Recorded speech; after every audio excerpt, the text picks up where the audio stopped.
So there's growing concern of Iran's ballistic missile range after the regime launched an attack targeting Diego Garcia, a key U.S. and U.K. military base in the Indian Ocean, nearly 2,500 miles from Iran.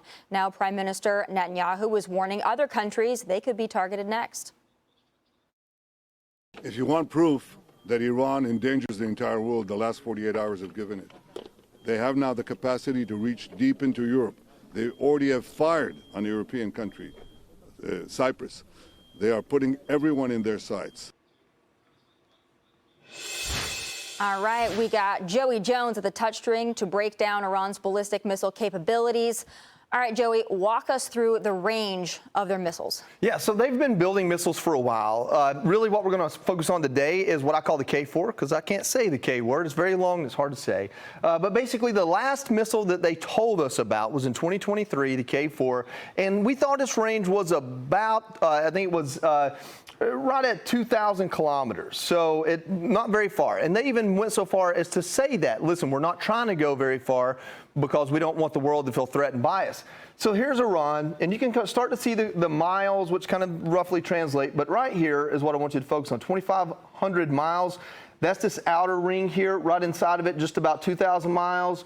Right, this is Diego Garcia. That's double the distance that we thought they could fire. So this K4 missile being the furthest that we know about, we're going to go ahead and move to the next slide.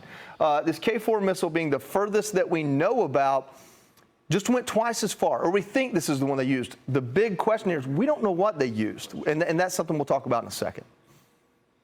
Well, interesting, Joey. The question really for me is, like, how do they actually launch them? How do they launch these things? Yeah, so what's really cool, I've got a couple of pictures here that I want to show you. So they're zoomed in, so it's hard to see, but this is essentially a tractor and trailer. This is a truck with a trailer bed on it, with a missile on it. As you'll see, it's being raised. It's at about a 45-degree angle there. So what they do is this is mobile. So the word they use for it is called the Transporter Erector Launcher, the TEL. So this is what's really amazing. Well, this is what's really difficult about this. So basically, this trailer and that truck can drive out into the desert. You need another vehicle probably with some radar on it to get the coordinates right. But basically, it's mobile. It can be moved anywhere. The fuel used in the rocket is liquid. It's a little bit limiting on distance, but it's able to be stored and set somewhere for a long time. So this entire capability is about running around and being able to launch these from different places so that we can't just identify targets with intelligence and go after them. They can move. They can move in hours. They can move hundreds of miles overnight. And so it makes it a little bit more difficult. Also, what this does is, this is very big, but there's a Russian version called the 3M54, the export version is called the Club K, that can pretty much fit in a Connex box. So it can go in the back of a tractor and trailer. So if they're adapting that technology, or if they bought it from Russia, you have to assume every tractor and trailer in Iran is potentially an anti-ship missile or something like this. Joey, you said that we weren't aware that Iran had the capability to launch a missile this far. So what kind of rocket was launched at the Diego Garcia base, and is it different than the ones that we knew that they had? Yeah, so I'm not going to pick on you on nomenclature here, but basically this is a missile. What makes it a missile is that the back half is a rocket. A rocket is a propulsion system. You point it in a direction, that's where it goes. It's not guided. The rocket has fuel in it, just like the Gemini space rockets, And so what happens is, this actually goes suborbital. I didn't show you on the last screen as easily. There's a screen in a minute I'll show you. This goes hundreds of miles above the surface, not into the atmosphere, above the surface. So the higher you launch it from, theoretically, the higher it goes. It goes hundreds of miles above the surface, and when it does, this part here breaks off, just like we see with space program. And this part here, this is called the reentry vehicle, which encompasses the warhead. There's other words for it.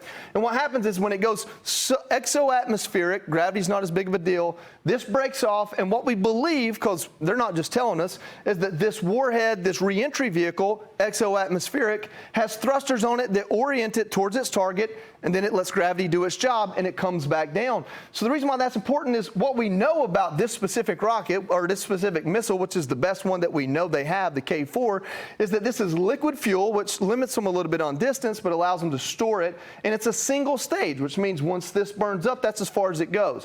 What we're trying to find out now, or what probably people other than me know, is if they added a second stage in here to get it further, or if it's actually a completely different reentry vehicle that has some sort of exoatmospheric thrust in itself. we're not really sure how they got so far because of what we know about its motor. They call that a rocket motor. So that's what we're trying to figure out. Another thing is that Israel is incredibly tight-lipped with their post-blast analysis, their threat analysis after the fact. So when they get hit with these missiles, they don't always share that information with anyone, to include us. Hopefully this landing near Diego Garcia, we are recovering that and we're getting that information. It's not that Israel's a bad partner, it's that that's how they're able to keep things covert, because as you can see, our own Pentagon didn't want to share things with other allies either. So that's just kind of part of it.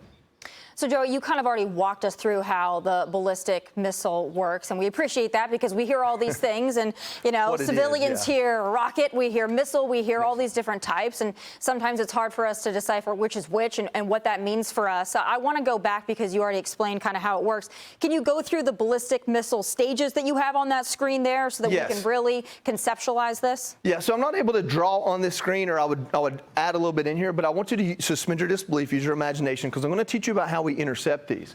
When they are launched, and that's what this is showing here, they actually go exo-atmospheric. So they go, I mean, this shows 500 to 1,000 miles. It depends on the missile. The missile we're talking about, we thought was like 150 to 500. So if it goes that far up, what have they done? One thing they could have done was just lighten the weight of the warhead on it and gotten more altitude that way. We just don't know yet if they actually have a better missile or if they modified this missile to where it has less of a warhead on it but could go further. So once it gets exo-atmospheric, then it breaks away. The rocket motor goes away. A couple other things happen that allows the reentry vehicle or the warhead, depending on what it is, to orient itself exo-atmospheric, and I know I've said that a lot, but I don't know a better word, you know, a little bit further away from gravity and air pressure, and then it starts its descent back down. At this point here, it's locked on to its target, and it's coming back down. The reason why that is important is it's like artillery. You decide where it's going down here. It can adjust itself a little bit up here, but it can't completely change where it's going up here. When it starts reentry, here it is. What they're saying is that this reentry vehicle has broken down into a warhead at this stage. At that point, that's when our THAAD system uses radar, generally where we think we're going to get hit, and that might be the first time we know that that missile is headed towards us. So it's this part here, when it's reaching Mach 8. It's already 8 to 16, so it's supersonic. And that's how much time we have to lock onto it with the radar and send THAAD towards it. And basically what it's doing is the computer is calculating, well, if it's here now and it's moving that fast, it'll be there in a few seconds. So we may be intercepting it way down here. Look at that big arc. And this is hundreds of miles high and thousands of miles wide. And in all of this arc, it's this section down here most of the time where we're finding it and intercepting it. One thing I know is that some of our THAAD radars have been hit. You take those radars out, now you've got a hole in your dome, in your gold, you know, whatever you want to call it. And so the reason why that's important is some of these are guided in ways that one day we talk about hypersonic guided missiles.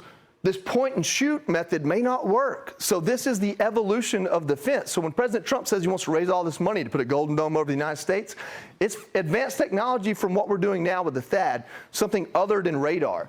If these things get the ability to change their target, change elevation and descent, become basically an unmanned aircraft on their way down, the ability to intercept them or take them out just gets so much more difficult. So the advancement of their missiles, that's a big deal. And when President Trump says, hey, they're advancing their missile program, he doesn't just mean they can point and shoot further. He means what they're able to do once it's launched that makes it harder for us to defeat it. That is a big deal. So I'm going to wrap it up this way.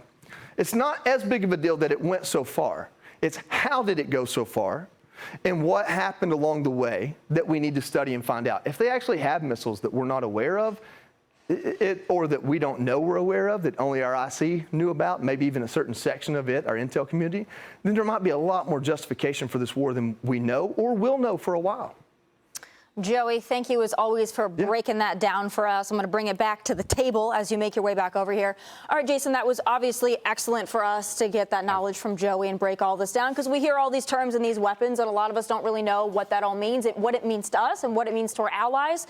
But, you know, I think that this also makes the discussion right now that we're having with Democrats and between all of us of whether it was an imminent threat, whether Iran was actually a threat, or whether this was a war of choice, as Democrats keep repeating over and over and over again. But to Joey's point, as he expertly laid out over at the touchscreen there, it would seem as though maybe they had more capabilities than we knew, or maybe than many wanted to believe. Yeah, these armchair politicians don't see the most classified intelligence. They do that to keep it as safe as possible. Three things come to mind. Number one, there was a clear and present danger. There clearly was. The president does this reluctantly. He is the president of peace. This is what he wants. It's peace through strength. And it's making sure that we hit them before they hit us. Number two, thank goodness that Donald Trump had the foresight to actually implement the Space Force. There is a war that is going on in space. We don't see it. Nobody's taking selfies with their Apple phones. The Space Force is vital to what we're doing into the future. And if you don't understand fully what's going on with the Chinese, the Russians, the Israelis, and others, then you are blind to what is really going on in the world. And the last thing is we have some amazing technology that was put in place previously. For instance, the middle of Romania, we have what's called Aegis Ashore. This is literally a Navy ship they put right smack dab in the middle, foreshadowing the idea that, you know what, the Iranians may want to try to hit somebody in Europe. And we have this type of technology on the ground to help defend Europe and American assets. So all that to say, there's a lot more that goes on. Yes. Kayleigh, I was thinking the other day when I was filling up gas, boy, I hope this is over soon, right? And I texted my parents, ouch, gas, it's hurting a little bit. And my parents responded, but nuclear, threat from Iran is probably more expensive in the long run. And, it's important to conceptualize that because as Joey laid out and as Jason emphasized there, the capabilities that they have or that they could create, that is an imminent threat to us, to our allies. And, as we're talking about this ultimatum from President Trump, 48 hours, that's ticking on down. We don't know how long he'll actually give them. But then you've got Iran basically saying, well, we're going to FAFO. Right, and we know that President Trump does have a political incentive to wrap this up quickly, but he also has a national security priority to get it done, especially as Joey laid out, that they could very well have more than we are even aware of that could be capable of really disastrous work in Europe and even closer to the eastern seaboard. And I think that calculates into President Trump's decision here to hit Iran's power plants, to go after their electrical grid. And it's interesting, I've already seen this from some Democrats and some on the left who are complaining about how this would be an escalation and a violation of international law. To be clear, an international law that allows Iran to shoot missiles at citizens at their neighboring countries but prevents us from doing anything to stop that is not an international law that exists to preserve global safety. That is an international law that exists to cripple the good actors in this world. And what you're seeing now from President Trump is an American force that is unrestrained by that. For a very long time, and I'm sure that Joey can confirm this, we have been operating with one arm tied behind our back. President Trump is not going to allow that to happen anymore. So I do think you are going to see this expedited. You're going to see it wrap up quickly because he is releasing the American forces from that obligation. Joey, we've heard President Trump say that, this is winding down, and he said everything's pretty much been decimated. They don't really have a leader, and he's gone through all the success up until this point. But now we're talking about these missiles, and we're talking about maybe some capabilities that are a little more extensive than most of us knew of. Do you think that, given that, this is winding down, or what do you think it's going to take to end it? I don't know. I find it interesting that the administration put out a list, Axios reported a list of concessions they're looking for. I don't know if that's posturing for diplomacy so that Europe understands, hey, we're looking in that direction. I think that there is a chance there are a lot more capabilities still in that country than we know about or can confirm or can locate. And I think that if we're this far along and we're getting that intelligence, we're figuring that out, there are still high value targets, I say keep bombing them. Real quickly, is this something we can all do from the air, or is a ground force needed to finish it? This is what I'll tell you. I'm not going to pretend to be something I'm not. I'm not a general. I didn't go to the war college. I read The Bearman Over the Mountain. I read The Other Side of the Mountain. The Soviets spent a lot of money trying to take Afghanistan with airplanes and bombs, and those airplanes got brought down by relatively cheap, Sidewinder, shoulder-fired missiles or shoulder-fired rockets that we gave them. And so eventually the Soviets had to give up because it cost them so much money. So right before that, they put in the tanks, but they weren't willing to send dead bodies home to mom and dads. They didn't get out of the tanks. And without any sort of presence, they were never going to take Afghanistan. As long as we understand we're not trying to or able to take Iran or even change its regime, what we're trying to do is neuter it. Then you can do that largely from the air and diplomacy. Love it. Well, we're going to be talking about it much more through these next wonderful 2 hours and some change. Yeah. Be sure to like and subscribe for all the Fox News latest on YouTube and catch full shows streaming now on Fox One.